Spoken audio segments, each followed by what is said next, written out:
정보가 있는 시사 토크쇼 장윤선의 팟짱.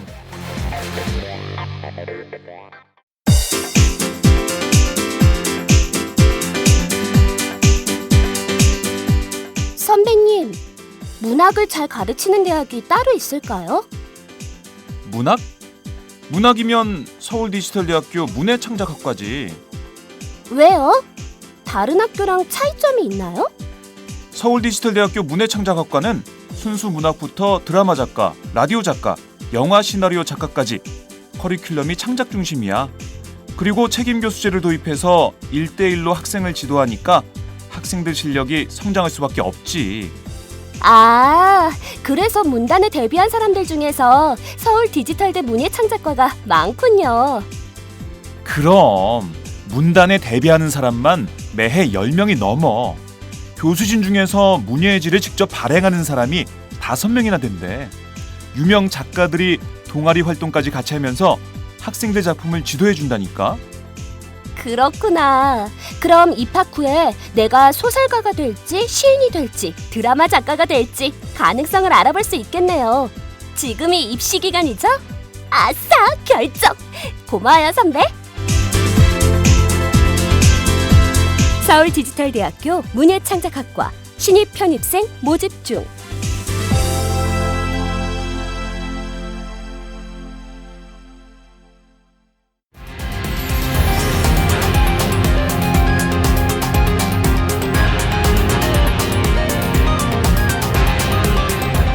통일 외교 안보의 핫 이슈를 명쾌하게 정리합니다.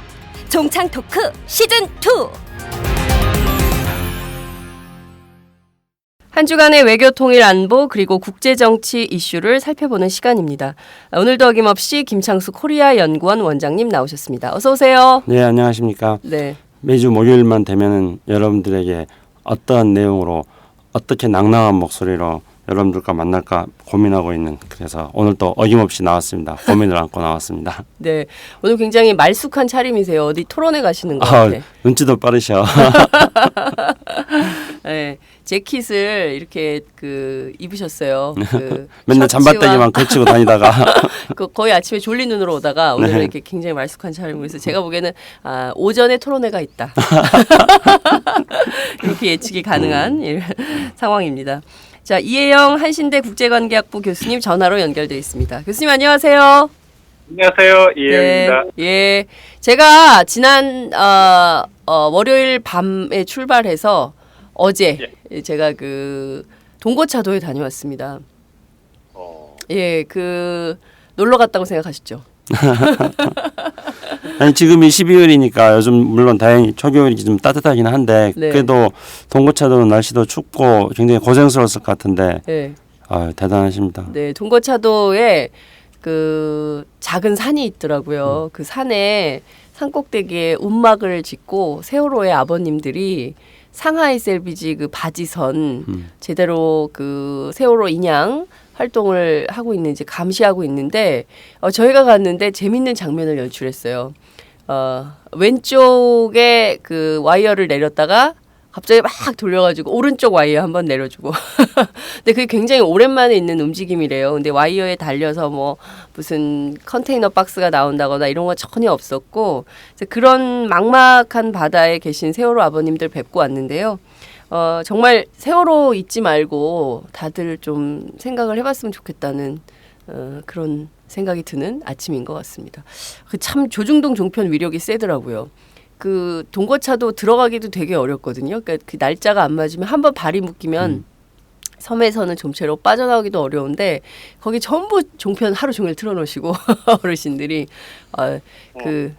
조중동 종편 관점으로 세월호 참사 또 현재 조계사에 계신 한상균 위원장 문제 다 그런 스펙트럼으로 보시더라고요. 놀랐습니다, 저는. 진짜 이 신비하고 놀랍더라고요, 종편의 힘은. 그러니까 종편 주로 자영업자들이라든가 이런 분들이 다른 것들을 접할 수 있는 기회가 없으니까 항상 낮에 종편을 맞아요. 틀어놓고 있는 거죠. 그리고 종편은 그걸 겨냥을 해가지고 방송하면서 목소리도 막 크게 해가지고 나이 드신 분들 잘 들리게 그렇게 하고 또 약간의 좀 막말 같은 것도 막 해가면서 어른들 흥미도 유도하고 그런 데지 않습니까? 그러니까요. 미국의 트럼프하고 비슷해요. 종편하고요. 맞아요. 우리 이제 좀 이따가 트럼프 얘기도 해야 되는데 종편 트럼프 공통점을 좀 얘기를 하면 좋을 것 같습니다. 자, 그나저나 오늘 정오 낮 12시까지 조계사에서 한상균 민주노총 위원장이 아마 체포작전, 영장 집행 이런 것들이 진행될 걸로 보이는데요. 요 얘기 좀 잠깐 하고 넘어갈게요. 교수님 좀 어떻게 보세요? 글쎄요, 저는 처음부터 이게 조계종, 그다음에 조계종의 화쟁위 도법스님 있지 않습니까? 네. 처음부터 이중 플레이를 계속하고 있다는 그런 느낌, 혹은 또 그런 물증은 아니지만 그런 말들을 계속 듣고 있는데, 네. 말하자면 저녁에는 와서 나가라. 그러다가 또 낮이 되면은 경찰 투입에 반대한다. 그러다 또 저녁 되면 나가라. 이런 식의 이중 플레이, 그야말로 조계종의 민낯을 여실히 보여주지 않았나. 아시다시피 이 정치적 망명 혹은 한상균 위원장 같은 경우에는 일종의 국내 망명 아닙니까? 그렇죠. 그러니까 정치적으로 탄압받고 억압받는 사람이 그 종교 시설 기관에 자신의 몸을 의탁한 건데, 흔히 우리가 이런 경우에 저희 과거에 소대 그런 이야기 많이 하지 않습니까? 네네. 이제 어사일럼, 그러니까 정치적 비호라 그러죠. 이거는 국제법적으로 광범위하게 인정되는 정치적인 난민 혹은 정치적 억압받는 사람들의 권리거든요. 네. 그래서 이제 지금 같은 경우는 조계종으로 피신을 했는데, 이거를 조계종 쪽에서 오래된 우리나라 불교 역사의 통틀어서 다 이런 종교기관이 그런 어떤 정치적 비호에 대해서 이제 피신처를 제공해온 셈인데, 그렇게 본다면 조계종 같은 경우 이번에 계속 이렇게 이중 플레이를 하고 있다고 하는 느낌을 받아요. 그래서 이게 오늘 12시로 이렇게 되어 있지만은 그러면서 이제 예컨대 네. 대부분의 분들은 한 위원장이 12월 5일입니까? 그때까지 있다가 나가겠다고 한 것처럼 말을 했다고 그러잖아요. 네. 그런데 실험이 없다는 거예요.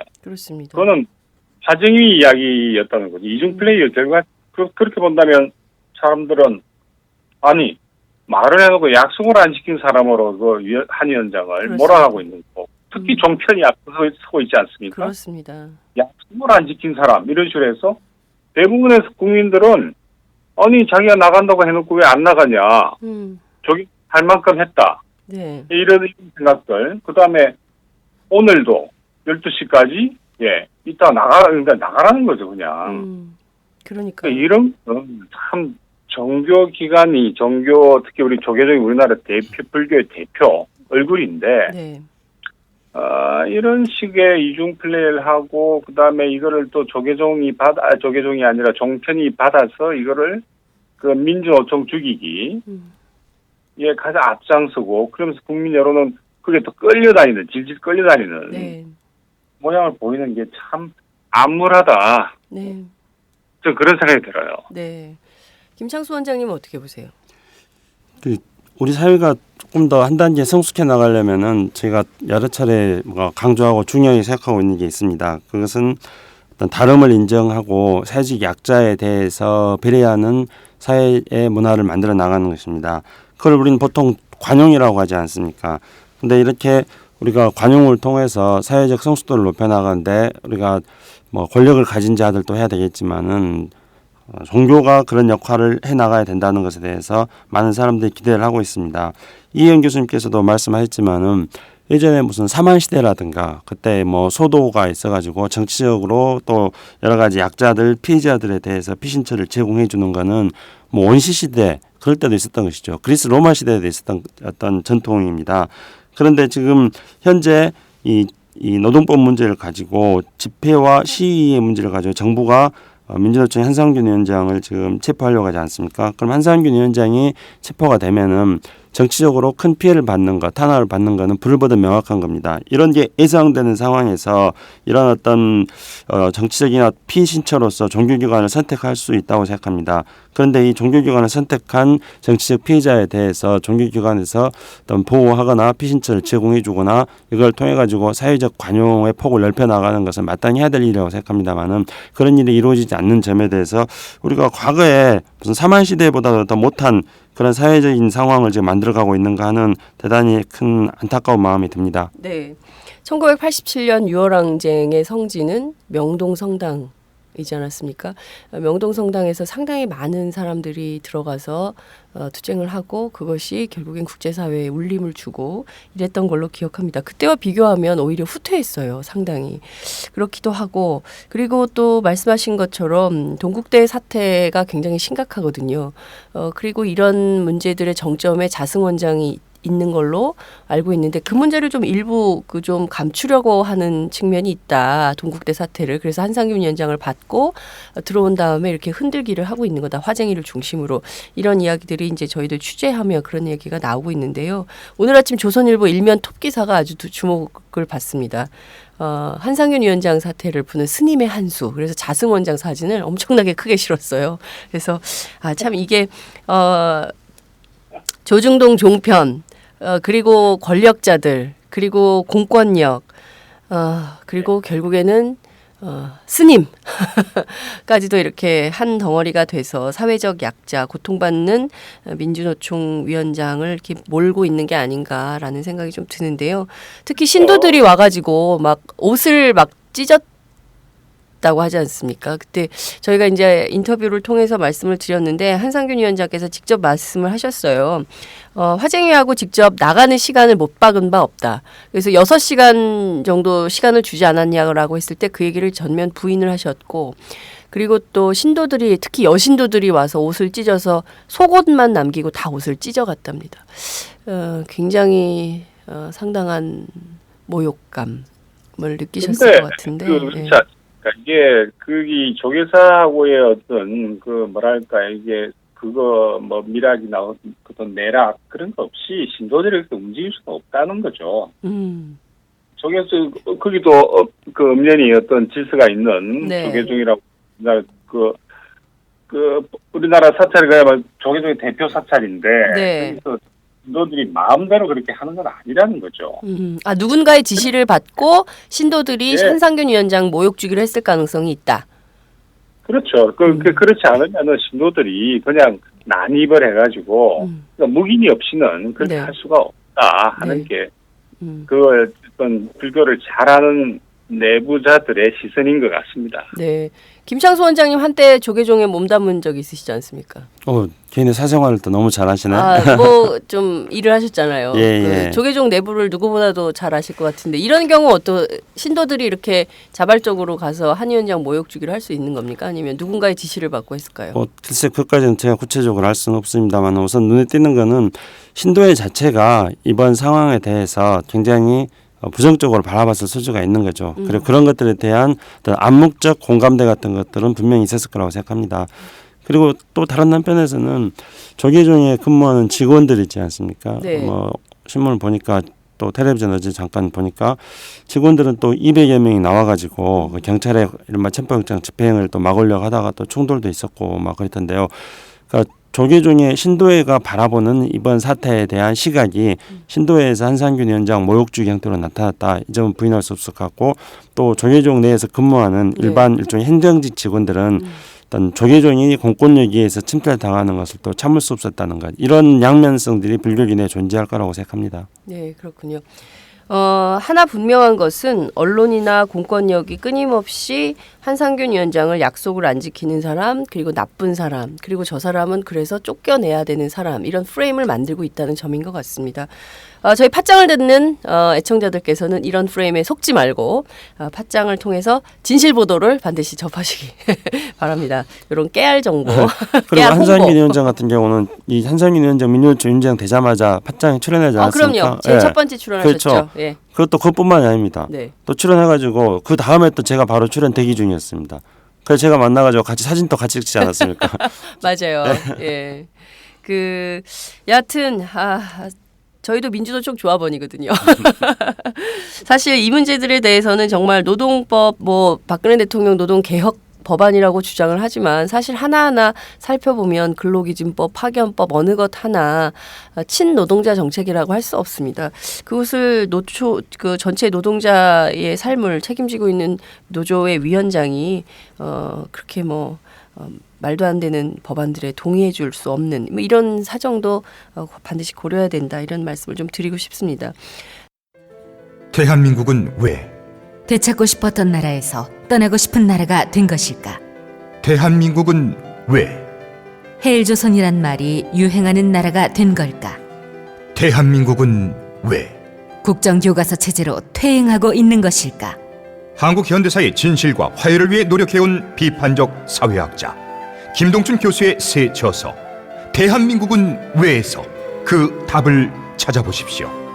국정교과서에는 나오지 않는 진짜 한국 현대사 대한민국은 왜? 사계절 출판사. 본격 직장인 드라마 공생 대리운전 편. 부장님, 가볍게 한잔 하시죠. 나 차 가져왔는데. 아예 착한 콜 대리운전이 있잖아요. 부를 때마다 500원이 기부되는 착한 콜. 딴지가 기부 내역을 검증한 착한 콜 1800-9998. 대리운전도 믿고 맡기세요. 꽃배달은 1800-9222. 퀵서비스는 1800-9668로 착한 콜 하실 수 있습니다.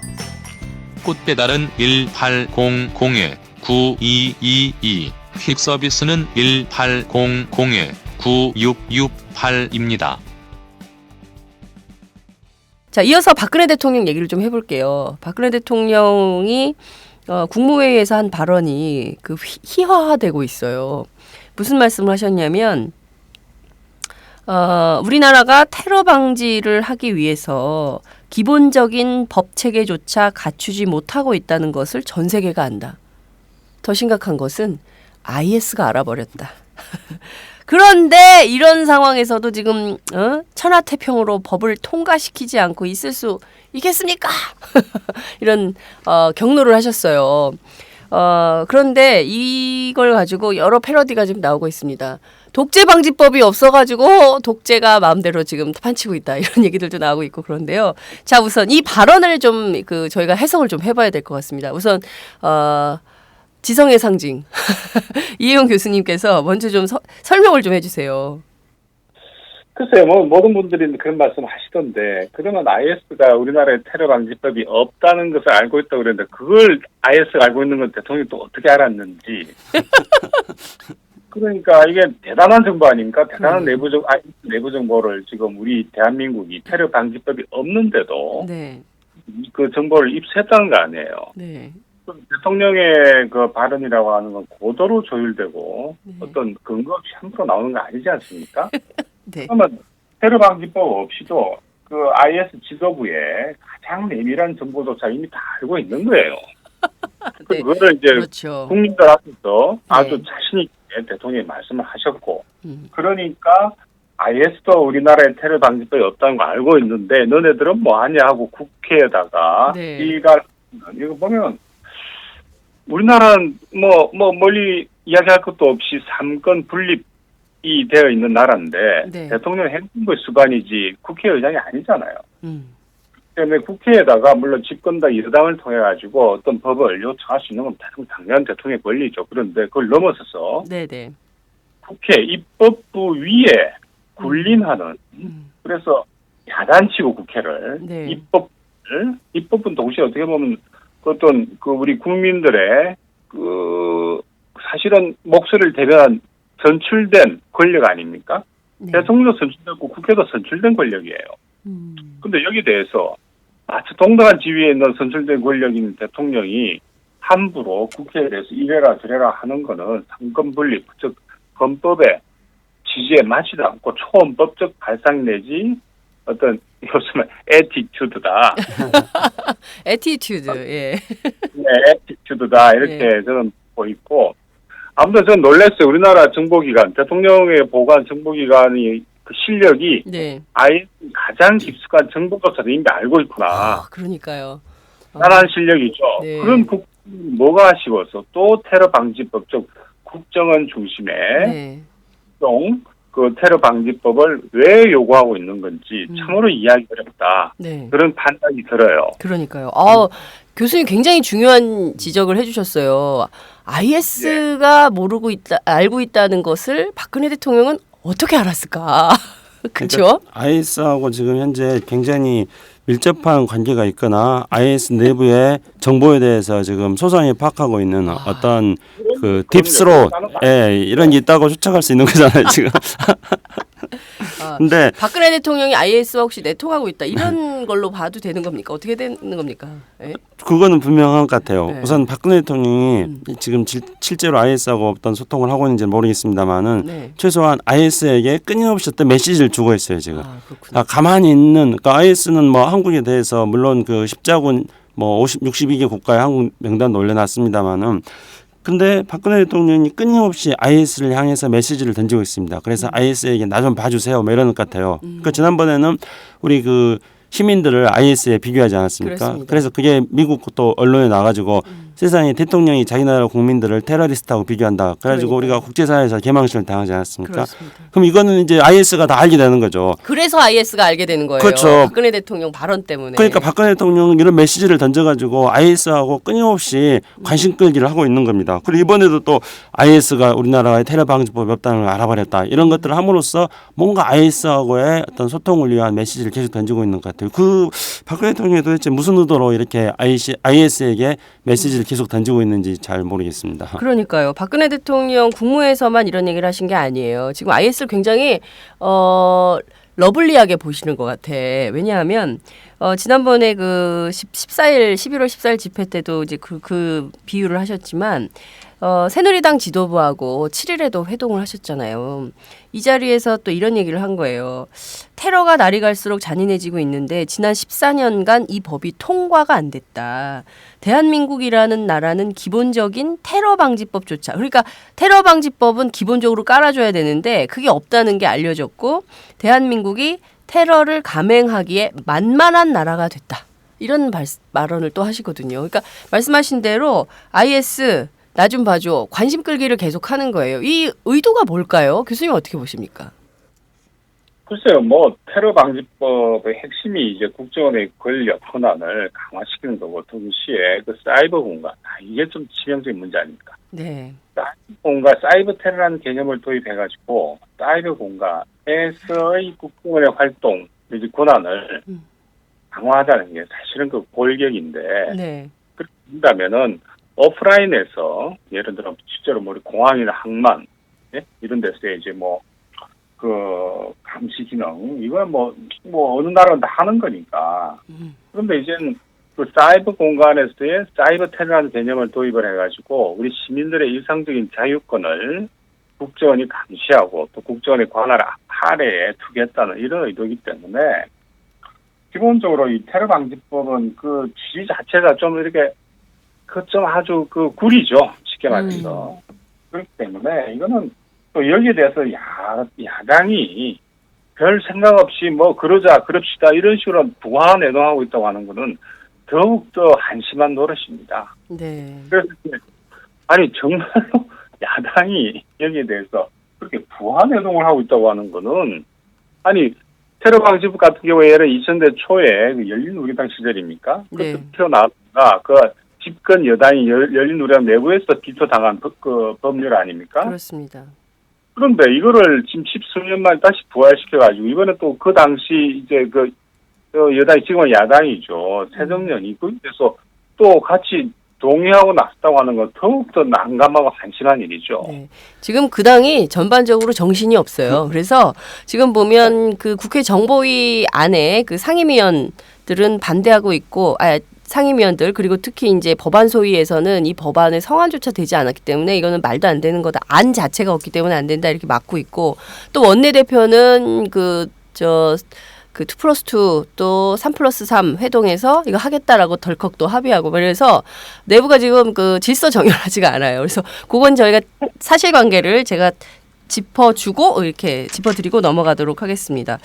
자, 이 테러 방지법 관련해서 저희가 중심을 좀 살펴봐야 될 것 같습니다. 박근혜 대통령 저렇게 IS를 계속 끌어들이고 비유하고 있지만 사실 테러 방지법을 박근혜 대통령이 주장하는 이유의 핵심은 결국 국정원 강화, 그러니까 국내 정치용이다, 이렇게 봐야 된다는 거죠, 교수님? 그런 의미죠. 특히 이게 국내적으로 어떤 반대자들에 대한 감시를 강화하고 또 이 사이버 테러 아까 말씀드린 그런 개념에서 보자면 국정원이 민간 기업의 이 보안 관제 시스템에 쉽게 그러니까 자유롭게 들락날락 할 수 있는 권한을 주자는 이야기 아닙니까? 민간 기업이라면 여기 뭐 다음이나 네이버나 이런 거예요, 다 대부분. 그렇습니다. 예. 마음대로 들어오고 마음대로 나가겠다고 하는 거죠. 그러면 도무지 사이버 공간에서의 자유는 어디에 가냐? 사이버 공간에서의 어떤 표현의 자유, 기타 등등 시민들의 당연한 권리니 자유권 자체가, 표현의 자유 자체가 억압당하고 위축당할 수밖에 없는 거죠. 언제나 감시당하고 있는데 무슨 말 하겠어요. 그러니까요. 이번 사실 국정원이 주장하는 테러 방지법의 핵심도 도감청 권한, 그러니까 아무데나 다 듣고 다 볼 수 있도록 하는 권한, 그리고 계좌 추적권, 그 돈이 어디로 흘러가는지를 다 보겠다, FIU법, 이렇게 두 가지가 핵심인 건데 결국에는 말씀하신 대로 이게 뭐 사실은 IS 때문이다 이렇게 주장을 하지만 내용상으로 보면 국내의 반대자들, 그리고 국내의 그 정권에 대해서 비판하는 사람들에 대한 감시용으로 될 가능성을 배제하기 어렵다. 이런 정도로 정리를 할 수 있을 것 같습니다. 사실은 그 탄압의 억압의 명분이 종북이었지 않습니까? 종북. 근데 그러면 종 IS, 종 IS. 종 IS 이게 분명히 나올 거예요. 너희들 이제 종 IS다. 아. 네, 그러다면은 이건 종북이다. 종 IS까지. 네. 그러니까 그동안 종북으로 막 했어요. 근데 종북이 안 돼. 그러니까 이제 종 IS. 아, 네. 넘어가는 것 같군요. 근데 이 지금 테러 방지법은 우리가 이렇게 볼 수 있습니다. 그러니까 IS를 향해서 MD 체제를 구축하겠다, 뭐 사드를 배치하겠다 이런 것하고 우리가 비슷하게 이해를 하면 쉽게 이해할 수 있을 것 같습니다. 그러니까 MD 미사일 방어 체제하고 사드하고 제가 비교를 하는 것은 그게 얼마나 우리 안보에 도움이 되지 않는가 하는 것들이 지난 3, 4월 달 동안에 증명되지 않았습니까? 오히려 MD나 사드를 배치하게 될 경우에는 더 우리가 불안해지게 된다는 거죠. 중국과의 갈등을 심화시키기 때문에요. 근데 예를 들어서 이런 겁니다. 그러니까 사이버 테러법을 만들어가지고 테러 방지법을 만들어가지고 우리가 테러를 예방하겠다, 우리가 안전하게 만들겠다는 거잖아요. 근데 그러면 어떤 게 되냐면은 박근혜 대통령의 논리대로 한다면은 이제 사이버 그를 안전한 사이버 안전과 테러 방지법을 만들면은 테러에 대해서 우리가 안심할 수 있으니까 이제 마음대로 공격할 수 있다는 겁니다. 그러니까 MD 체제라든가 사드 미사일을 배치하면은 그러면은 튼튼한 방패를 만드니까, 그러니까 상대방을 마음대로 공격할 수 있는 거거든요. 그러니까 이게 MD나 사드가 공격형 무기 체계인 겁니다. 마찬가지로 어떤 테러 방지법을 만들면은 이제 우리는 테러를 예방할 수 있으니까 그 체계를 갖췄으니까 마음 놓고 어떤 IS를 비롯하여 미국이 무슬림과 앞으로 어떤 IS와의 전쟁 확대시켜 나갈 때 우리는 테러 방지법이 있으니까 튼튼한 방패가 있으니까 마음대로 공격해도 된다. 이런 식으로 이제 이어질 수 있는 겁니다. 그러면 이게 또 어떤 문제가 되냐면은 사드를 배치하면 오히려 이제 그것 때문에 그 사드라는 무기 체계를 뚫기 위한 더 튼튼한 창을 상대방은 만들게 돼 있습니다. 그럼 우리가 이제 지금 현재 테러 방지법을 만들겠다 그러면은 테러 방지법을 만들고 그것이 동네방네 이렇게 알려지는 순간, IS가 테러 방지법이 만들어졌다는 걸 알게 되는 순간 우리는 이제 테러리스트들에 의해서 타격 리스트의 우선순위에 올라가게 되는 겁니다. 사드를 만들면은 사드를 뚫기 위해서 상대방들이 더 튼튼한 창을 만들듯이 우리가 테러 방지법을 만들면은 테러리스트들은 한국이 테러 방지법을 뚫고 테러를 할 수 있는 그러한 어떤 더 강력한, 더 변형된, 더 진화된 테러를 하는 겁니다. 미국이라든가 영국이라든가 프랑스가 테러 방지법이 없어가지고 그들이 이렇게 테러에 무방비 상태가 되는 것이 아닌 것과 똑같은, 우리도 이제는 정말로 박근혜 대통령은 테러 방지법이 없기 때문에 우리가 이제 테러리스트들이 테러를 감행할 수 있는 만만한 상황이 됐다 이렇게 말했는데요. 앞으로 테러 방지법을 만들면은 테러리스트들이 한국을 테러리스트 대상 국가, 테러 대상 우선순위 국가에 오르는 만만한 국가가 될 겁니다. 그렇군요. 말씀하신 대로 사실 그 프랑스가 또 미국이 테러 방지법이 없어서 테러를 당한 이런 상황은 아니지 않습니까? 제일 중요한 것은 대중동 정책, 그러니까 이른바 무슬림 정책을 어떻게 펼쳐나가느냐에 따라서 사실 그 달린 문제가 아닌가 싶은데요. 교수님 그 점은 좀 어떻게 보시나요? 그렇죠. 제가 누차 말씀드렸다시피 네. 테러라고 하는 기형적이고 물론 굉장히 비인간적인 형태의 다른 수단, 그런 수단을 통한 정치의 계속이에요. 그러니까 그 IS 나름대로의 대외 정책의 결과거든요. 그런데 여기에 대해서 그 핵심은 우리가 테러 대상이 되는지 되지 않는지 핵심은 본질은 우리가 IS에 적대 정치 혹은 이슬람에 대한 적대 정치를 취하는지 그렇지 않은지 있는 거지. 테러 방지법이 있다 해가지고 우리가 테러 대상이 안 되고 또 막을 수 있다고 하는 건 참으로 유치하기 짝이 없는 판단이고 생각인 거죠. 근데 우리나라의 최고 정치권자가 이제 그런 하여튼 좀 그 말이 안 되는 이야기를 너무나 당연한 듯이 당당하게 이야기를 한다는 것 자체가 참 인식의 한계, 그런 인식의 그 문제점을 드러내고 있는 거죠. 그렇기 때문에 우리가 가장 안전한, 그러니까 테러로부터 가장 안전하기 위해서는 어떤 이슬람에 대한 적대 정책을 취하지 않는 것, 거기에 핵심이 있다 보는 거죠. 다른 나라의 사례를 살펴보더라도요. 테러 방지법을 만드는 것이 테러를 안전하게 할 수 있는 테러로부터 안전한 어떤 나라를 만든다는 것이 아니라는 게 금방 증명이 됩니다. 예를 들어 보면은 미국에서 9.11 테러 이후에 곧바로 애국법이라는 일종의 우리나라의 테러 방지법과 유사한 법을 만들었습니다. 그리고 나서 이제 거기에 의해 가지고 국토안보부라는 걸 만들었어요. 그러니까 미국에서는 그 동안에 카터 정부 때 페마라는 그런 일종의 이제 그 자연 재해 재난이 발생했을 때 이것에 대해서 신속하게 대처할 수 있는 그런 기구를 만들었는데요. 그런데 9.11 이후에 애국법이라는 걸 만들면서 엄청나게 큰 규모로 국토안보부라는 걸 만들고 페마라는 그런 어떤 자연 재해 같은 게 발생했을 때 신속하게 대처할 수 있는 기구들까지 모두 다 흡수해가지고 그런 재난 재해 대책뿐만 아니라 대테러 기능까지 다 담당하는 그런 거대한 국토안보부를 만들었습니다. 그런데 이런 국토안보부를 만드니까 어떤 문제가 생기냐면은 결국은 나중에 2005년도에 카트리나 테러가 카트리나 맞죠. 그 어떤 뭐니까 자연재해가 발생했을 때 쓰나미가 뭐죠 갑자기 생각이 나네. 그게 발생했을 때 카트리나에 대해서 초기에 신속하게 대처를 해야 되는데 카트리나에 대해서 초기에 신속하게 대처를 하지 못했던 거는 국토안보부라는 엄청나게 큰 조직을 만들어놔 버렸기 때문에 그 어떤 공룡화된 조직이 카트리나에 대해서 신속하게 대처를 하지 못했던 겁니다. 그리고 그런 국토안보부라는 거대한 기구를 만들어놨음에도 불구하고 지금 또 미국에서는 그 국토안보부에 맞서서 이것을 뚫을 수 있는 그런 진화된 형태의 어떤 테러가 지금 또 발생하고 있지 않습니까? 미국 내에서 이번에 LA 근처에서 발생했던 총기 사고가 테러라는 것들이 입증되고 있지 않는 겁니까?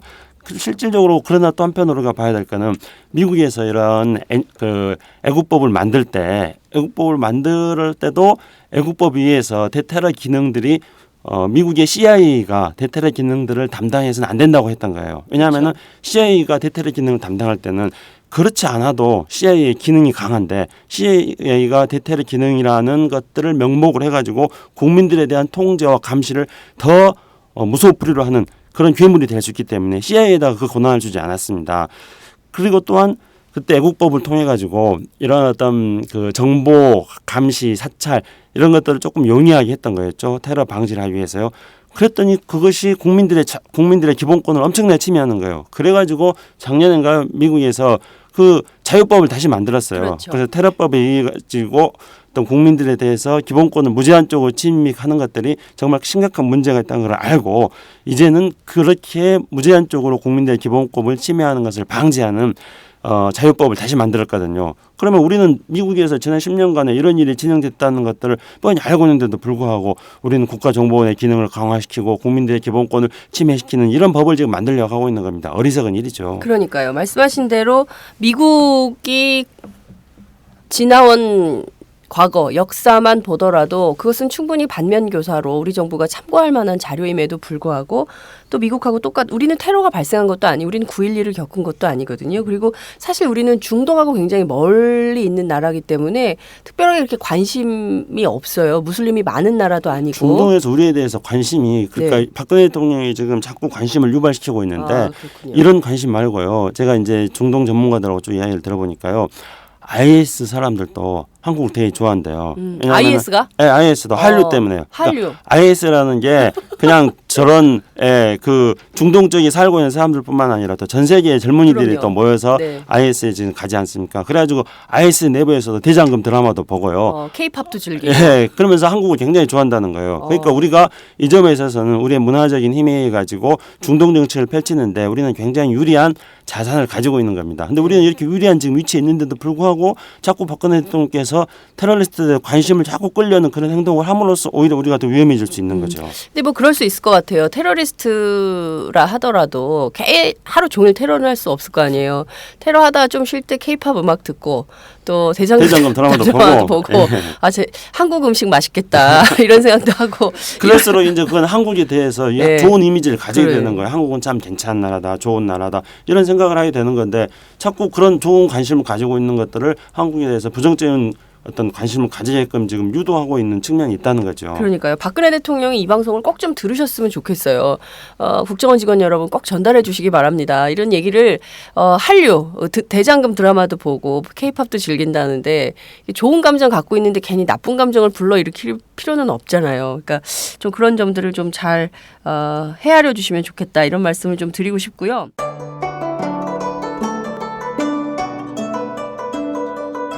안녕하십니까. 저는 정도전을 15년 전에 최초로 소설로 썼던 작가 임종일입니다. 사실 정도전을 소설로 쓰는 데만 10년이 걸렸는데 그 시절 무명의 고달픈 심신을 양꼬치와 고량주로 달래주었던 풍무양꼬치. 풍무양꼬치는 월드컵 4강의 기쁨도 나라골 우습게 돌아가고 분통이 터질 때도 늘 함께했던 안식처이자 사랑방이었습니다. 진짜 정의파인 주인장은 세상을 뒤집어 푼 남자 정도전을 누구보다 먼저 알아보았고 그래서 제 소설 정도전은 역사의 곡이 없습니다. 풍무양꼬치 역시 맛과 양심이 살아있습니다. 좋은 사람끼리는 꼭 만나야 합니다. 어떻습니까? 오늘 풍무양꼬치에서 만납시다. 2호선 구로 디지털 단지역으로 오세요. 예약 문의 02809-9292 02809-9292. 팟짱 애청자라고 하시면 정성 가득 담긴 서비스도 나갑니다.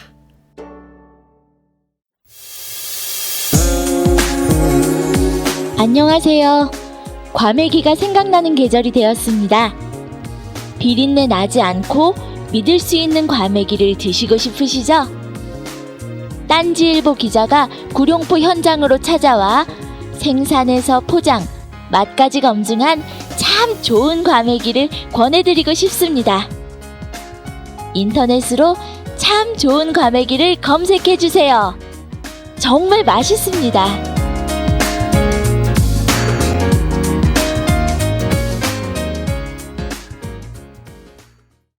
그나저나 미국이 걱정입니다. 트럼프 때문에 난리가 난 것 같아요. 무슬림 입국 금지 발언 이것이 근데 참 묘하더라고요. 그러니까 공화당 내부에서도 반론이 있고 또 미국 사회 전체에서 이게 무슨 말도 안 되는 소리냐. 그리고 또 오바마 대통령도 나서서 비판하고 있는데 그럼에도 불구하고 65%의 지지를 받고 있다는 거예요. 이런 현상들을 좀 우리가 어떻게 해석해야 될지 중요한 포인트인 것 같은데요. 교수님 이 점은 어떻게 보세요? 네, 미국뿐만 아니라 그 유럽 전반적으로도 이제 그 극우 민족주의 그런 파시스트죠. 이 정당들이 약진들이 그 프랑스 같은 러팽 같은 경우 약진하고 있는 그리고 이걸 이제 테러 위협이라고 하는 명분 하에서 광범위하게 확산돼 있는 일반 보통 시민들의 그 불안에 이제 그 불을 지핀 셈이죠. 그리고 이 불안에는 기본적으로 사회 경제적 배경이 깔려 있고, 예를 들어서 특히 프랑스 같은 경우는 이민자가 유럽에서도 가장 많은 나라 중에 하나 아닙니까? 마찬가지로 이제 미국 같은 경우 9.11이라고 하는 심볼, 이 심볼을 그 트럼프가 자기 걸로 가져오겠다. 그런 정치 계산을 하는 거죠. 아무리 그 공식 담론에서 혹은 예를 들어 오바마가 자격이 있니 없니 이랬던 노이즈 캠페인 자체가 트럼프한테는 유리한 정치 지형으로 작용할 거다 하는 모두의 정치적 노림수도 같이 작용을 한다. 저는 그렇게 보고 있는데, 그러니까 이게 시끄러워질수록 트럼프는 자기한테 정치적으로 유리하다고 판단할 수 있는 이런 지형 자체가 이제 문제가 되는 거죠. 그리고 이런 것들은 유럽도 별 다르지 않다고 봅니다. 그리고 어떤 의미에서 본다면은 이건 한국도 그렇죠. 우리가 지금 테러 방지법을 가지고 수많은 문제점을 지적함에도 불구하고 테러 방지 그런 게 있어야 되는 거 아니야? 불안하잖아 하는 일반 대중들의 심리적 저변은 이미 확산되고 있는 거거든요. 그러니까 대통령이 저렇게 밀어붙일 수도 있는 거고, 그다음에 야당이 지금까지 자기들이 집권 다닐 때 반대했던 테러 방지법에 대해 덜커덕 이거 해야 되는 거 아니냐 이렇게 나와버리는 거죠.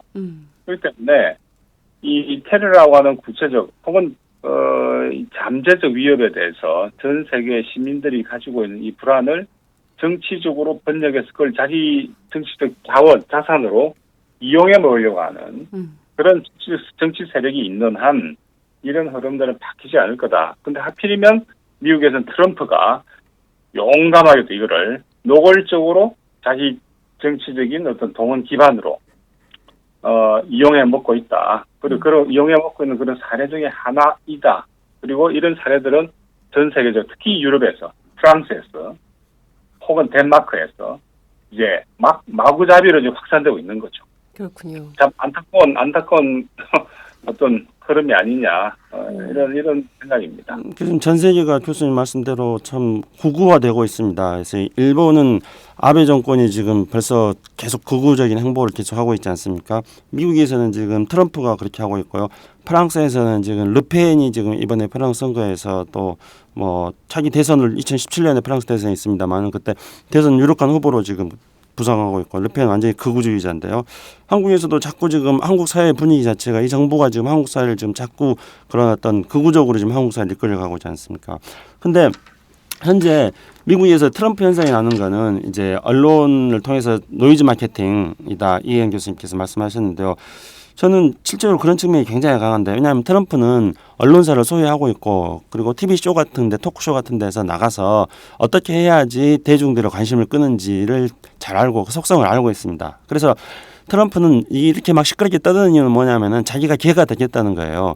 개? 그러니까, 예. 왜냐하면 사람이 개를 물면 오지? 예. 도구? 예. 그러니까 개가 사람을 물면은 이게 별 뉴스거리가 안 되잖아요. 근데 사람이 개를 물면은 그러면은 이 이제 기사거리가 된다는 거를 자신이 방송을 하면서 그걸 잘하는 거죠. 그러니까 이 트럼프는 이 사람이 개를 무는 그런 상황을 지금 연출하려고 하는 겁니다. 그래서 이제 이렇게 자꾸 시끄럽게 떠드는 건데 그렇게 하면서 이제 무슬림을 이번에 이제 물고 늘어졌습니다. 근데 트럼프가 이렇게 시끄럽게 하는 것에 대해서 미국의 공화당에서는 여전히 트럼프를 지지하고 있지 않습니까? 그러니까 공화당에서 대선 후보 지금 현재 1위를 지금 계속 달리고 있는데요. 근데 그 이유는 뭐냐면은 미국의 지금 오바마 대통령이 여러 가지 개혁적인 정책을 펼쳤습니다. 예를 들면은 뭐 오바마 케어 같은 것도 통과를 시키고 의료보험 개혁 같은 것도 통과시키고 그다음에 뭐 어떤 동성애라든가 이런 문제에 대해서도 오바마 정부에서 그들에 대한 어떤 사회적 권익 같은 것들을 보장해주고 해서 이런 방향으로 나오고 있습니다. 그러니까 이거에 대해서 현재 미국 의회에서 상하원 모두 공화당이 다수당입니다. 그런데 미국의 공화당의 지지자들은 공화당이 다수당인데 왜 이렇게 오바마에게 끌려다니느냐 이렇게 해가지고 현재 공화당에 대해서 미국 공화당 지지자들은 부정적 비판적 의식들을 가지고 있습니다. 그러니까 트럼프가 나서가지고 이렇게 시끄럽게 떠들므로써 공화당의 지지자들을 결집시키고 있는 거예요. 그래서 공화당에서는 트럼프가 확고부동한 지지 기반을 지금 다지고 있는 겁니다. 그러나 트럼프가 전통적인 공화당이 추구하는 보수주의자의 노선과 가치를 가지고 내가 대통령이 되겠다 이렇게 말하는 건 아니지 않습니까? 그렇죠. 그렇기 때문에 이거는 그야말로 일시적인 거품에 불과한 겁니다. 결국은 트럼프는 제가 장담합니다. 트럼프는 미국 공화당 대통령 후보가 될 수가 없어요. 공화당 대통령 후보가 되기에는 너무나 천박한 거고 만약에 트럼프가 미국 공화당 대통령 후보가 되고 르펜이 프랑스 대통령 후보가 되는 순간 세계는 암울해지는 겁니다. 근데 지금 이 트럼프가 이렇게 계속 무슬림이 미국에 입국하면 안 된다고 떠드는데 미국에서는 대통령도 반대하고 있고 미국의 공화당에서도 지금 그거에 대해서 비판적인 발언을 하고 있고 반기문 유엔 사무총장도 반대를 하고 있습니다. 근데 그 이유는 뭐냐면은 우선은 미국의 헌법 제1조가 표현의 자유와 종교의 자유를 보장하는 겁니다. 그러니까 트럼프는 자신이 스스로 미국 헌법 2조가 총기 소유를 보호하는 건데 총기를 옹호하면서 그러면서 종교와 표현의 자유를 보장한 헌법 1조는 트럼프가 어기고 있는 거예요. 그렇기 때문에 미국에 있어서 이렇게 헌법적 가치를 중요시 여기는 미국의 민주공화 양당에서 모두 트럼프의 발언에 대해서 비판적으로 이야기하고 있는 거고요. 그리고 더 중요한 거는 트럼프의 발언이 미국의 국익에도 도움이 되지 않는다는 겁니다. 그러니까 지금 전 세계 무슬림이 18억 정도, 16억에서 18억 정도 됩니다. 그러니까 무슬림이 세계 인구에서 차지하는 비중이 4분의 1에서 5분의 1 정도 되는 겁니다. 근데 그 중에서요 상당히 많은 그 압도적 다수파, 특히 이제 그 무슬림 국가에서 핵심 국가가 사우디아라비아 아닙니까? 네. 근데 이 사우디아라비아는 친미 국가예요. 그리고 미국은 사우디아라비아라는 무슬림의 핵심 국가를 통해 가지고 대중동 정책을 펼치고 있는 겁니다. 그런데 무슬림에 대해서 전 세계 무슬림을 다 적으로 만드는 이러한 같은 트럼프의 극우적인 발언이 계속된다면은 이거는 무슬림을 적으로 만드는 것인 거고 사우디아라비아를 통해 가지고 대중동 정책을 펼치고 있는 2차 대전 이후에 지속된 미국의 대외 정책을 위태롭게 만드는 겁니다. 그렇기 때문에 다 비판하는 거죠. 그러니까요. 말씀하신 대로 지금 영국에서는 트럼프 입국 금지. 영국에서는 트럼프 입국 금지 온라인 청원 서명이 벌써 30만 명을 넘었다고 하고요. 그리고 또 중동에서는 트럼프가 이런 식으로 하면 트럼프하고 사업을 중단하겠다 이런 선언들이 나오고 있습니다. 그럼에도 불구하고 트럼프가 계속 이런 식으로 한다면 공화당에서 이러면 나 무소속 출마한다 막 이러고 지금 위협을 또 하고 있는데 전반적으로 교수님께서는 좀 어떤 말씀 주실지 궁금하네요. 그렇죠. 흔히 우리가 여론조사 할 때 사회적 요망성 바이어스 편향 그러니까 이게 바람직한 가치로부터 대부분의 여론조사를 하면 이게 옳구나 하면 사람들 그걸로 바이어스 편향되게 쏠리는데 실제로 표를 까보면 그렇지 않다는 거죠. 예를 들어 트럼프 발언에 대해 사람들이 겉으로는 다 이거 잘못된 거야 디자이러블 그러니까 요망스럽니까 바람직하지 않다 소망스럽지 않다고 판단해도 실제로 투표했던 땅에 가면 달라진다는 거죠. 그렇기 때문에 그렇지 않고서야 트럼프가 저런 어떤 뭐랄까요 아주 거칠고 조잡한 그런 접근을 취하는데 그럼에도 불구하고 예를 들어 사회적 저변에서 여전히 이슬람적인 이슬람 포비아는 계속 확장되고 있는 거죠. 그리고 우리가 또 프랑스 사례 같은 게 조금 더 자세히 들여다볼 필요가 있는 게 이 아버지 때 아버지 러팽이 아주 그야말로 이슬람이나 그다음에 각종 인종주의 특히 유대주의 반유대주의적인 그런 발언도 서슴지 않았단 말이죠. 그런데 이제 딸로 2세대로 왔지 않습니까? 러팽 2세대죠 지금. 훨씬 세련돼요.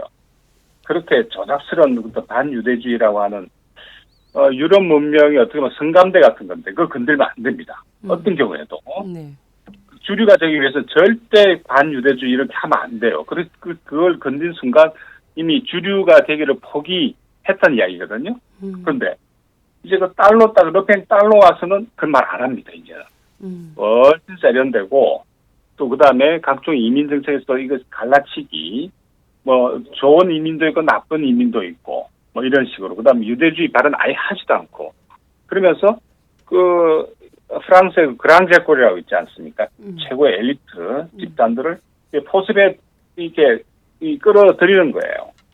그러니까 가지고 있었던 유럽행에 대해서 가지고 있던 일반 대중들의 그런 어떤 불안 그런 걸 다독거리면서 급성장하고 있는 거죠. 어떻게 보면 진화하고 있는 겁니다. 그렇기 때문에 1세대의 반인종주의적이고 반유대주의적인 그런 러팽의 이미지를 탈피해서 이제는 좀 더 세련되고 진화된 그런 이미지를 구축하면서 이렇게 급성장을 이어가고 있는 셈이죠. 더군다나 이런 조건에서 갑자기 파리 테러가 터진 거예요. 그러니까 이거는 물 만난 고기죠. 현재. 그래서 이제 각국의 극우들도 이 각국별로의 어떤 정치 지형에 따라서 매우 다른 양상을 보이고 있고 성공한 극우들 같은 경우에는 아무 이유 없이 선동에 의해서 그렇게 표를 많이 얻었다 이렇게 볼 수는 없습니다. 러팽 같은 경우는 우리가 프랑스 프로방스라고 있지 않습니까? 남부에 정말 살기 좋은 우리의 이상향 비슷한 그게 원래 근거지예요. 처음에 그 프랑스가 근거지인데 이제는 거의 프랑스 모 전역을 커버하는 그야말로 국민정당으로 진짜 도약하고 있는 거죠. 그렇기 때문에 이 과정에서 물론 그 프랑스구 같은 경우에는 이 집권당이 되기 위해서는 이 극우적인 부분하고 어느 정도 결별해야 되는데 앞으로 어떻게 될지 자기 모습도 있고 좀 더 지켜봐야 되겠지만 아무튼 현재 그 르팽당 같은 경우에는 프랑스의 그 유럽의회 제1당이에요 이미. 그다음에 이번 또 지방선거에서 엄청난 성공을 거뒀지 않습니까? 네. 그렇기 때문에 사실상 가장 중요한 정치 세력이다 이미 그런 측면에서 본다면은 이 파리 테러라고 하는 것이 프랑스뿐만 아니라 전 유럽의 극우 파시스트 세력의 엄청난 그야말로 자양분으로 현재 작용하고 있지 않나 이렇게 보이는 거죠. 르펜이 이제 이렇게 교수님 말씀처럼 조금 이제 기존의 반유대주의라는 아주 그 천박한 수준에서 조금 더 세련된 모습으로 르펜 딸이 이제 어떤 그 프랑스 국민전선을 개조를 하고 그러면서 이제 지금 영향력을 파리 테러를 계기로 해서 영향력을 급속도로 좀 확대시켜 나가고 있는데요. 근데 저는 이게 이제 계속 걱정이 되는 거는 이게 프랑스 시민들의 테러에 대한 불안감, 공포심 이런 것들을 이용해 가지고 극우주의의 새로운 출현이다. 진화된 극우주의의 출현이다. 이런 겁니다. 그러니까 어떤 1차 대전 이후에 독일 국민들이 느꼈던 1차 대전 이후에 어떤 그 불안감 이런 것들을 바탕으로 해가지고 히틀러가 등장한 것 같이 유사하게 이제 지금 르펜이 진화된 형태로 해서 극우주의를 진화시켜 나가면서 지금 사실상 극우니까요. 그래서 반유대주의를 이제 반이슬람주의로 돌리면서 이슬람하고 적대시해 나가면서 파리 테러와 만나가지고 자신들의 세력과 정치 영향을 확대시키고 나오고 있는 겁니다. 근데 이거는 결국은 이제 이슬람 테러리스트들을 더 자극하게 되고 이슬람 테러리스트들의 테러도 계속 진화하고 있는 거니까요. 현재 나타나고 있는 파리 테러뿐만 아니라 미국에 있었던 테러라든가 영국에 있었던 테러라든가 이런 것들도 이제는 어떤 처음에 이 테러가 났을 때 말씀드렸던 것처럼 테러의 상징적인 건물에 대한 공격을 통해 가지고 정치의 효과를 높이고 선전을 확대시키는 이런 방식이 아니라 그냥 뭐 일상적인 생활을 할 공간에서 시민들을 향해서 총을 쏘는 이런 방식으로 지금 테러도 완전 악질적으로 지금 되고 있지 않습니까? 그렇습니다. 그런데 이제 르펜의 세력이 이렇게 반무슬림주의를 내걸면서 프랑스에서 확대되면 확대될수록 이런 형식 이게 대응하는 테러리스트들의 테러의 대응 역시 더 잔인하고 더 무차별적으로 확대되어 나갈 거라는 거죠. 그런데 문제는 이제 전 세계가 앞에 말씀드렸듯이 트럼프도 그렇게 극우적으로 나가고 있는 거고 그리고 프랑스에서는 르펜이 그렇게 하고 있는 거고 지금 일본에서는 아베가 극우적으로 나가고 있는 거고 전 세계가 지금 그렇게 나가고 있는 거죠. 여기에 발맞춰 가지고 우리 정부에서도 우리 대통령도 자꾸 IS를 이렇게 깔짝깔짝 건드는 이런 발언들을 함으로써 지금 전 세계가 새로운 형태의 테러의 진화에 대해서 지금 취약한 상태로 오히려 가고 있는 것이 심각한 문제라고 생각합니다.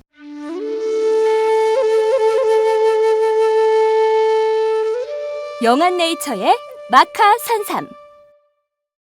공중파 텔레비전에도 없고 인터넷 배너 광고 하나 없지만 팟캐스트 좀 들어봤다 하는 분들은 다 아는 마카 산삼. 진짜 유명해져서 유사 제품도 많아졌습니다. 이젠 마카산삼으로 검색하면 너무 많이 나와요. 꼭 영한네이처로 검색해주세요. 팟캐스트에서 듣던 그 마카산삼을 구입할 수 있습니다. 특히 나라 걱정으로 심신이 지친 분들에게 권합니다. 몸에 정말 좋습니다. 내 몸도 나라도 살릴 힘이 납니다. 페루의 마카와 우리나라 산삼, 몸에 좋은 11가지 원료를 모두 하나로 만든 마카 산삼. 마카 녹용과 마카 소화 청소년도 있습니다. 1일 2회 공복에 따뜻한 물과 함께 드세요. 영한네이처 마카 산삼. 네, 저도 팥짱 녹음하기 전에 마카산삼을 꼭 챙겨 먹고 있습니다. 말씀하신 대로 현지 시간으로 지난 6일 프랑스에서 펼쳐진 지방선거 결과가 사실은 세계적으로 충격을 주고 있습니다. 사실 그동안 프랑스의 국민전선, 그러니까 구구 정당인 이 국민전선이 FN이죠. 이 별로 그 주목을 받지 못했어요. 그랬는데 파리 테러 이후에 급부상했고 결국에는 공화당을 누르고 1위를 차지하는 기염을 토한 것인데요. 이 사회 현상을 세계가 걱정을 하고 있는 것이죠. 일본 아베 그리고 또 프랑스 그리고 또 미국의 트럼프 또 한국의 박근혜 대통령에 이르기까지 이른바 극우들이 이렇게 결국 막 세계를 주도하기 시작하면 전반적으로 백색 테러의 위험도 있는 것이고요. 그들이 저지를 무관용의 사회는 정말 끔찍한 거 아니겠습니까? 특히 사실 IS가 이렇게 테러를 자꾸 저지르는 가장 그 근본적인 기저에는 빈곤이라든가 또 불평등이라든가 경제적 양극화라든가 이런 정말 세계가 함께 머리를 맞대고 풀어야 될 과제들이 있는 것인데 그건 온데간데 없어지고 막 이렇게 극우들이 판치는 세상이 되는 거예요. 정말 그 어떤 때보다 관용의 지혜 같은 게 필요한 때인데 점차 세계가 이렇게 되면 결국엔 또 다른 측면에서의 큰 거대한 한판의 전쟁 같은 게 우리를 기다리고 있는 것은 아닌가 이런 두려움 같은 게 생기기도 하거든요. 교수님 그 점은 좀 어떻게 전망하십니까? 그렇죠. 아무리 그렇다 하더라도 이제 공식 담론, 글로벌 주류 담론은 이제 반인종주의를 경계하고, 그다음 반유대주의가 잘못됐고, 뭐 이런 거 있지 않습니까? 그런데 그런 어떤 기조하에서 글로벌 톨레랑스라 할 수 있죠. 그 이민에 대한 우대라기보다 어쨌든 뭐 관용, 어떤 글로벌 톨레랑스 원칙이 붕괴되고 있다. 사실은 소멸되고 있다 하는 게. 좀 가장 그 우려되는 그 현상 아니냐. 더더군다나 러팽 제1세대 아니면 2세대로 놓으면 좀 더 진화된 극우 같은 경우에는 그저 이민들 뭐 안 된다 이것보다는 좀 더 세련되게 프랑스적 가치를 이야기하거든요. 프랑스적인 이런 정교 분리의 가치를 수호해야 된다 이런 식으로 담론을 대련화시켜 나가고 있는데 그런 점에서 본다면은 위험은 이 극우의 위험은 가면 갈수록 증대되고 있다. 그 과정에서 이제 글로벌 차원에서 이 톨레랑스의 붕괴는 어쩔 수 없는 이제 국면으로 접어들고 있고 동시에 한때 그러니까 수십 년 동안 유럽 국가들은 그 이슬람 이민들을 받아왔지 않습니까? 그리고 프랑스 같은 경우에는 이미 인구의 뭐 10%에 육박한 인구가 이미 무슬림이에요. 이거 10%를 다 없앨 수는 없는 겁니다. 그런데 이 10%에 육박해가는 이 무슬림 그 인구 프랑스인들이죠. 여기에 대한 어떤 차별, 그다음에 이들이 가지고 있는 사회 경제적 불안과 좌절. 어떤 통계 보니까 말이죠. 프랑스 감옥에 들어가 있는 그 절반이 이 사람들은 무슬림이래요. 절반 이상이. 네, 수감자의 절반 이상이 무슬림이라는 거 아닙니까? 아이고. 그러니까 이건 이미 프랑이 지금까지 유럽의 그 중동 정치, 유럽의 그 대외 정책의 모순의 어떤 그 응축된 결과인 거죠. 한 나라의 감옥의 절반 이상이 인구 10%도 안 되는 10%에 육박하는 그 인구의 그 무슬림이라고 하는 거는 이미 그 화약고는 그 충분히 준비되어 있는 이런 상황이고, 방금 말씀드린 것처럼 이들 인구의 또 이 무슬림의 대부분이 또 실업자예요. 특히 청년 실업은 그건 뭐 50%에 육박한다는 거 아닙니까? 그런 조건에서 이거는 무슨 수를 써도 유럽에서의 그 극우 어떤 그 트렌드라든가 이런 것들은 사실은 소멸되기 어려운 조건이고, 또 그 무슨 수를 쓰더라도 이 그 잠재적인 테러의 어떤 그 공급은 테러리스트 풀이죠. 이들이 풀은 또 소멸되지 않을 거다. 그리고 이건 이제 무슬림뿐만 아니라 일반적으로 그 좌절한 젊은 층들, 청년 세대 전반적으로 이런 경향들은 확장되고 있고, 그렇게 본다면 뭐 하기야 뭐 이제 지식인들이 항상 이게 비관 논자지만은 그렇습니다. 이게 현재 테러라고 하는 것들을 이제 글로벌한 문제인데 이거를 일국 차원에서 아무리 노력해봐야 이건 할 수 없는, 특히 우리 같은 경우에는 뭐 테러 방지법이 있건 없고 아무 관계없는 문제 사실은. 그렇죠. 그렇지만은 일반 대중들의 불안, 그리고 이것도 정치적으로 활용하려고 이용하려고 하는 정치 세력의 어떤 확장 이런 것들은 끊임없이 사실은 테러에 유리한 조건을 만들어가고 있는 게 아니냐. 그리고 이 과정에서 방금 말씀드린 것처럼 글로벌 톨레랑스의 붕괴, 이게 가장 안타까운 거죠. 네. 글로벌 톨레랑스 붕괴라는 말씀이 참 오랫동안 남을 것 같습니다. 근데 그 유럽의 이제 무슬림 프랑스에서는 이혜영 교수님 인구의 10% 정도 차지한다고 하셨는데 사실 저도 통계를 찾아보니까 뭐 영국, 독일, 프랑스 이런 데에서 무슬림들이 각각 500만, 600만 정도, 그러니까 대략 10% 언저리에서 영국이나 뭐 독일, 프랑스 뭐 다 비슷한 비중을 차지하고 있습니다. 그래서 이제 어떤 사람은 이렇게 표현했더라고요. 앞으로 20년만 지나면은 유럽은 유럽과 사우디아라비아 두 단어를 합쳐가지고 유라비아? 무슬림과 사우디아라비아 합쳐가지고 무라비아가 될 거다. 무라비아. 무슬라비아가 될 거다. 왜냐하면은 우리가 프랑스 같은 경우도 출산율이 뭐 한국과 쌍벽을 이룰 정도로 낮은 나라잖아. 뭐 1점대, 1점 몇 대인데, 근데 유럽의 무슬림들은 현재 인구의 10%가량을 차지하고 있습니다만 출산율이 3%대를 넘어가고 있거든요. 그러니까 인구는 급속하게 늘어나게 돼 있습니다. 앞으로 유럽에서 무슬림 인구는요. 그런데 무슬림들은 이현 교수님께서 뭐 프랑스 감옥에 있는 사람들 다수가 무슬림이라고 그랬는데 실제로 무슬림들은 유럽에서 차별받고 그리고 경제적 빈곤으로 유럽 경제 자체가 어려워지니까 가장 먼저 빈곤의 타격을 받고 피해를 받는 층들이 유럽에 있는 무슬림들이 되는 거죠. 그러면은 이러한 빈곤이라든가 차별이 계속되는데 인구는 늘어난다는 말입니다. 그렇다면은 유럽의 미래가 어떻겠습니까? 그렇기 때문에 어떤 톨레랑스가 더욱더 필요한데 글로벌 톨레랑스가 붕괴된다는 이현 교수의 말씀을 들어본다면은 결국은 이러한 어떤 예상되는 어떤 무슬림의 사회적 문제에 대해서 전혀 대비를 못하고 있는 것이고 그것을 반무슬림주의라는 형태로 극우주의 형태로 해서 르펜이 국민들의 불안한 여론들을 가지고 자신의 정치력을 확산시켜 나가는 방향으로 된다면 오히려 이거는 점점 더 어떤 유럽에서의 무슬림 세력들을 무슬림의 전 세계 무슬림의 90% 이상은 온건한 무슬림들입니다. 그런데 그들을 점점 더 나락으로 몰아넣는 벼랑 끝으로 몰아넣는 그런 상황이 지금 발생하고 있는 거죠. 그렇기 때문에 유럽의 미래가 참 답답한 미래가 될 수 있는 건데 그거를 알면서도 르펜 같은 경우에는 자신의 어떤 정치적인 그런 목적을 달성하기 위해서 상황을 또 그렇게 이용해 나가고 있는 거겠죠. 그러니까요. 말씀하신 대로 전 세계 극우들의 공통점이 있는 것 같습니다. 오로지 자신만 생각하는.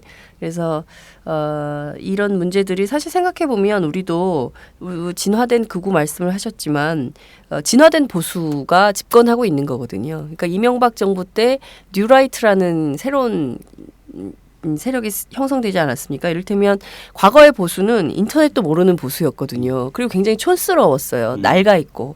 그리고 굉장히 낡아있고 촌스럽고 뭘 해도 촌티나는 이런 보수였는데 굉장히 세련된 보수로 진화된 보수로 결국에는 박근혜 정권까지 연장을 한 거거든요.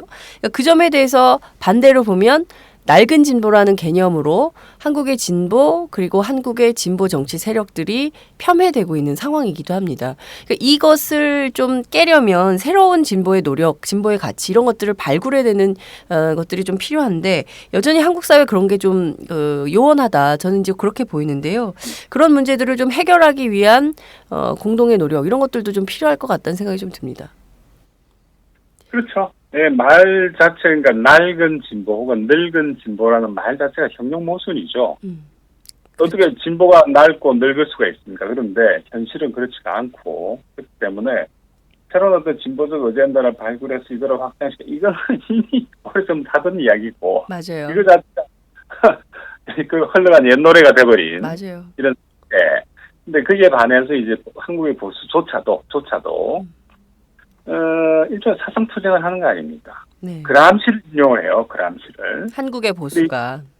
네. 심지어 유럽의 그 우파들도 우파 그람시주의라고 하는 거를 내걸고 표방하면서 문화 헤게모니, 문화 투쟁을 이야기하는 거거든요. 네. 그렇게 본다면은 지금까지 80대 후에 뭐 제 생각이지만은 대부분의 경우에 이제 문화 투쟁은 언제나 이렇게 진보가 우위에 있었죠. 근데 이제는 과연 그런지 저도 의문입니다. 네. 그렇기 때문에 특히 이게 국제 관계나 국제 분야로 나오면 나올수록 좀 진보적 관점에서 문제를 보는 이 전문가들 극소수예요. 아마 김창수 원장이나 저 같은 사람 외에 아마 10명도 안 될걸요? 아무 찾아봐도 그 정도로 이렇게 보수가 압도적 위에 있는 게 이제 국제 관계, 국제 분야인데 그렇게 본다면 우리도 진짜 반성해야 됩니다. 이게 앞으로 우리가 대를 이을 수 있을지도 의문이에요. 대를 이을 수 있을지, 진보가 대를 이을 수 있을지도 의문이다. 깜짝 놀랐습니다. 그람시를 예? 자, 이탈리아 공산당을 창당한 그람시를 인용해서 보수가 움직이고 있을 때 진보 뭐세요? 다른 한편 또 저는 이번에 프랑스 문제를 보면서요, 우리나라 보수들이 좀 정신 차릴 필요가 있다고 봅니다. 왜냐하면은 프랑스에서는 지금 보수 정당인 프랑스의 공화당인가, 이 보수 정당이 르펜의 극우주의적인 것에 대해서 계속 비판하고 있지 않습니까? 네. 그리고 나중에 이제 프랑스 같은 경우는 결선 투표제가 있으니까 지금 지방선거에서 1차 선거에서 르펜 세력이 과반수를 못 넘겼기 때문에 2차 선거 가면은 르펜이 최종 결선 선거에서 이길지 어쩔지도 아직 장담을 못하는 건데, 그건 왜냐하면은 프랑스의 보수 세력들이 또 르펜의 이런 노선에 대해 동의하지 않기 때문이죠. 네. 미국도 마찬가지 아닙니까? 미국도 트럼프가 저렇게 막 막말을 해다고 그러는데, 이건 미국의 공화당에서도 무슬림 입국을 반대한다는 트럼프의 이런 발언에 대해서 막말이라고 막 비판하지 않습니까? 네. 그러니까 미국이나 유럽의 보수들은 극우하고의 확실한 단절을 통해 가지고 보수 정치를 통해서 자신의 어떤 국내적인 정치적 기반들을 만들고 있는 겁니다. 그런데 우리나라 보수들은 어떤 수구하고 확실한 결별을 통해서 보수적인 가치를 통해서 자신의 정치를 하는 게 아니라 수구에 포섭돼 가지고 수구의 눈치 보면서 그렇게 하면서 우리나라 보수는 보수적 가치를 잃어버리고 있는 거죠. 그러니까 우리나라 보수들이 정신 차려야 됩니다. 진짜 정말 그런 게 필요해요. 한국도 극우랑 결별을 하고 보수, 진정한 보수가 뭔지를 좀 보수담론을 제대로 보여주는 노력이 필요해요. 저희가 그걸 좀 이렇게 설파를 하는데 잘 안 듣는 것 같아요. 좀 걱정이 됩니다. 이게 지금 한국의 진보와 한국의 보수가, 건강한 진보와 건강한 보수가 좀 올바르게 섰을 때 한국 사회 비전도 좀 생기고, 지금 그 만연한 차별과 빈곤과 불평등의 문제를 해결할 수 있는 대안적 담론이 형성될 수가 있는 건데, 그조차가 지금 제대로 안 되는 거거든요. 따뜻한 보수, 제대로 된 보수 하겠다고 했더니 바로 찍혀가지고 지금 출마도 못하는 이런 지경에 이르는 상황이 됐으니, 이게 지금 얼마나 엄혹한 시절이 된 겁니까? 정말 답답하기 이를 데 없는 상황인데요. 그럼에도 불구하고 저희 팟짱의 애청자들은 용기와 힘을 잃지 마시고 팟짱과 함께 좋은 정의로운 사회를 만들 수 있다. 정의로운 사회 이러니까 좀 이상한 것 같다. 정의사회 구현하니 갑자기 스쳐가는 한 사람이 있어요. 그분께서 정의사회 구현을 하면서 국민들의 기본권을 혹독하게 탄압하셨죠. 그리고 그분이 감옥에 갔어요. 네, 오늘 그래서 그분이 요즘 네. 추억에 젖은다 그럽니다. 아, 그래요? 예, 그분이 80년대 자기가 했던 행태가 요즘 다시 반복되고 있으니까 추억에 젖으면서 그래 내가 옳았지 그렇게 생각하신다고 하고 계신답니다. 그래요? 예. 연희동 따뜻하겠죠? 네, 오늘도 약 1시간 정도 함께 말씀을 나눠봤습니다.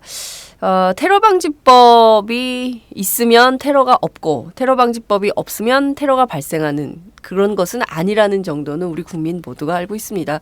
박근혜 대통령 이 점을 좀 잘 기억하셔서 정책에 참고하셨으면 좋겠습니다. 오늘 말씀 잘 들었습니다. 네, 감사합니다. 안녕하세요. 장윤서의 팟짱, 귀에 팍팍 꽂히죠? 저는 오늘도 오마이뉴스 최정병기라고 우기고 있는 김병기 기자입니다. 공짜 자전거 신문 조중동 기자들이 자기 신문 돈 내고 보나요? 안 봐요, 아빠. 네. 저는 팟짱에 매월 자발적 정치료 3만원씩 내는 10만인 클럽 회원입니다. 애청자 여러분 덕분에 올해 1000명 늘어서 무려 9,400. 내친 김에 연말까지 1만 명 만인보 캠페인에 도전합니다. 무슨 캠페인이요? 만인보! 한 명의 마음걸음보다 만 명의 당당한 한 걸음. 올해가 가기 전에 오마이뉴스 10,000번째 주인공이 되어주세요. 홈페이지에서 가입하시거나 02-733-5505 내선번호 274번으로 전화주세요. 요즘 엄청 갑갑하죠? 갑갑해. 우리 역사책도 지키고 팟짱도 확실하게 지키겠습니다. 10만인 클럽 아싸!